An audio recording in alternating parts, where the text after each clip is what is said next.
Assalamualaikum warahmatullahi wabarakatuh. Perkenalkan, nama saya Erlan Ade Sarendra. NPM saya 22311083 dari Prodi Sistem Informasi. Saya merupakan mahasiswa dari Universitas Teknokrat Indonesia. Jadi, saya di sini akan menjelaskan apa itu korelasi dalam statistika.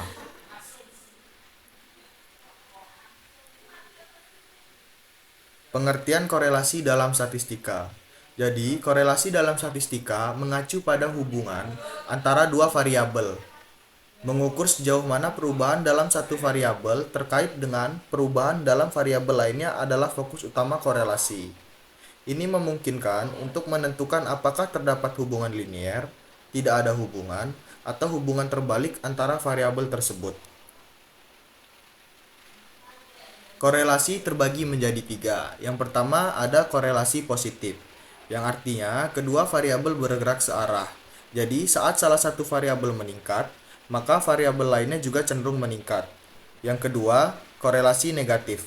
Salah satu variabel menurun saat yang lainnya meningkat, menunjukkan hubungan terbalik. Dan yang ketiga adalah korelasi nol. Tidak ada hubungan linier yang signifikan antara kedua variabel. Contoh penggunaan korelasi dalam penelitian.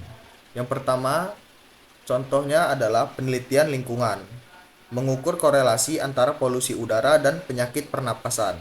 Yang kedua, penelitian pasar, menganalisis korelasi antara harga dan penjualan suatu produk. Dan yang ketiga, penelitian pendidikan, menentukan korelasi antara penggunaan teknologi dan prestasi siswa. Interpretasi korelasi. Yang pertama ada korelasi koefisien. Koefisien korelasi mendekati 1 menunjukkan hubungan linier positif dan mendekati min 1 menunjukkan hubungan linier negatif. Yang kedua, p-value, untuk menentukan signifikansi statistik dari hubungan antara dua variabel. Hubungan antara korelasi dan kausalitas. Yang pertama, korelasi bukan penyebab. Jadi, sebuah hubungan korelasi antara dua variabel tidak akan menunjukkan bahwa satu variabel menyebabkan perubahan dalam variabel lainnya. Yang kedua, ilusi kausalitas. Pengamatan korelasi dapat menimbulkan kesan bahwa terdapat hubungan sebab akibat, padahal ini dapat menjadi kebetulan semata.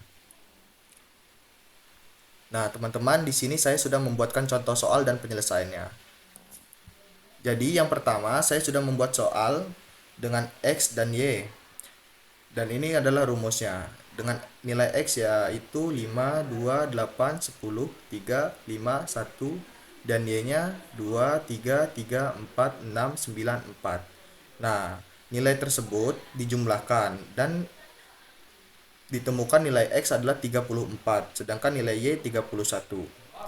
Nah, sedangkan XY ini adalah perkalian dari X dan Y. Jadi seperti 5 kali 2 sama dengan 10, 2 kali 3 sama dengan 6, 8 kali 3 sama dengan 24, 10 kali 2, 10 kali 4 sama dengan 40, 3 kali 6 18, 5 kali 9 45, 1 kali 4 adalah 4. Yang dijumlahkan totalnya menjadi 147.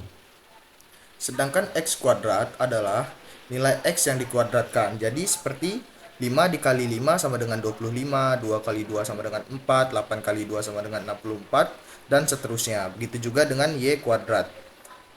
Dan di total menjadi 228 untuk X kuadrat dan 171 untuk Y kuadrat.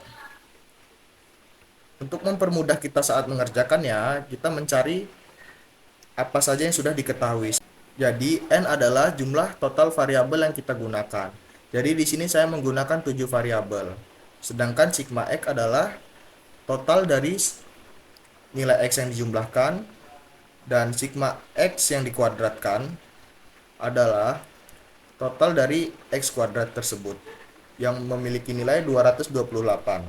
Sedangkan sigma X kuadrat adalah total nilai X yang dikuadratkan yang menjadi 1156.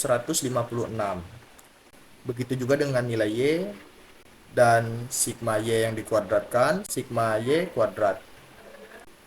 Dan terakhir ada sigma XY, yaitu 147. Jadi kita langsung masuk ke rumusnya.